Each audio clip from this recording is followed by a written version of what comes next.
बांग्लादेश की सियासत इन दिनों एक भावनात्मक मोड़ पर खड़ी है। नमस्कार, मेरा नाम सौरभ शुक्ला और आप देख रहे हैं न्यूज़ 18 यूपी उत्तराखंड का डिजिटल प्लेटफॉर्म। 17 साल बाद वतन लौटे बीएनपी के नेता तारिक रहमान जब ढाका की मिट्टी पर उतरे तो उनके कदमों के साथ सिर्फ सियासत नहीं लौटी, एक उम्मीद लौटी, एक भरोसा लौटा और उन करोड़ों लोगों की धड़कनें लौट आईं जो अपने देश में शांति, स्थिरता और सम्मान का सपना देख रहे हैं। ढाका पहुंचते ही तारिक रहमान सबसे पहले उन यादों को सलाम करते हैं जो बांग्लादेश की आत्मा है। उन्होंने हादी की कब्र पर फूल चढ़ाए, राष्ट्रीय कवि काजी नजरुल इस्लाम को नमन किया, मार्टिन लूथर किंग का जिक्र किया, यानी उन्होंने देश को संदेश दिया कि उनका सपना वही बांग्लादेश है जहां इतिहास, आधुनिकता, धर्म, मानवता सब साथ चले। लेकिन इस भावनात्मक तस्वीर के बीच कुछ सवाल भी तैर रहे हैं। भारत के साथ उनका रिश्ता कैसा होगा, क्योंकि अभी तक उन्होंने भारत पर एक शब्द नहीं कहा, जबकि भारत यूनिट सरकार के दौर में अल्पसंख्यकों पर हो रही हिंसा को लेकर चिंतित है और कार्रवाई की मांग कर रहा है। दूसरी ओर अगले चुनाव से पहले बीएनपी पूरी ताकत से मैदान में है और तारिक रहमान को जीत का प्रबल दावेदार माना जा रहा है। ऐसे में भारत की निगाहें उन पर टिकी हैं। क्या वह रिश्तों की नई इबारत लिखेंगे?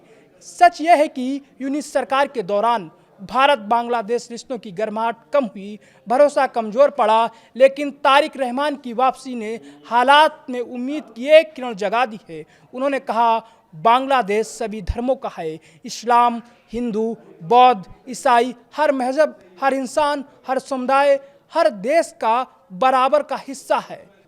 ये शब्द सिर्फ बयान नहीं थे, ये उन घावों पर मरहम थे जो पिछले कुछ महीनों में बांग्लादेश की सामाजिक रगों पर पड़े थे। याद कीजिए, एक समय बीएनपी ने जमात-ए-इस्लामी के साथ मिलकर सरकार चलाई थी और तभी भारत के साथ संबंध इतने मधुर नहीं रहे।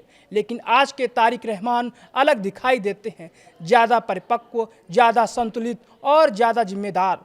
कट्टरता के बीच सेकुलरिज्म की बात करना, डरे हुए अल्पसंख्यकों को विश्वास देना, ये सब संकेत हैं कि वे राजनीति के साथ संवेदनाओं को भी समझते हैं। लेकिन ज़मीनी हालात अभी भी आसान नहीं हैं। शेख हसीना की सरकार के पतन के बाद कट्टरपंथी ताकतें सिर उठा चुकी हैं, भारत विरोधी सुर ऊंचे हैं और ऐसे माहौल में जब शेख हसीना भारत में हैं तो ये सवाल भी बड़ा है, क्या ये भारत बांग्लादेश रिश्तों में रुकावट बनेगा या पुल? 12 फरवरी को चुनाव है। अगर बीएनपी सत्ता में लौटती है तो सबसे बड़ी परीक्षा होगी, क्या तारिक रहमान इस उथल पुथल भरे बांग्लादेश को स्थिरता, विश्वास और संतुलन दे पाएंगे?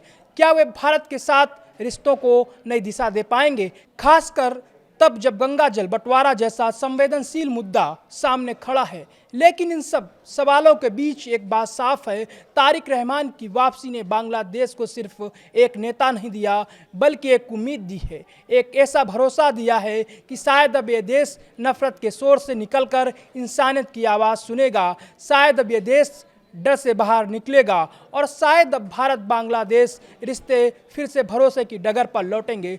फिलहाल इतना ही।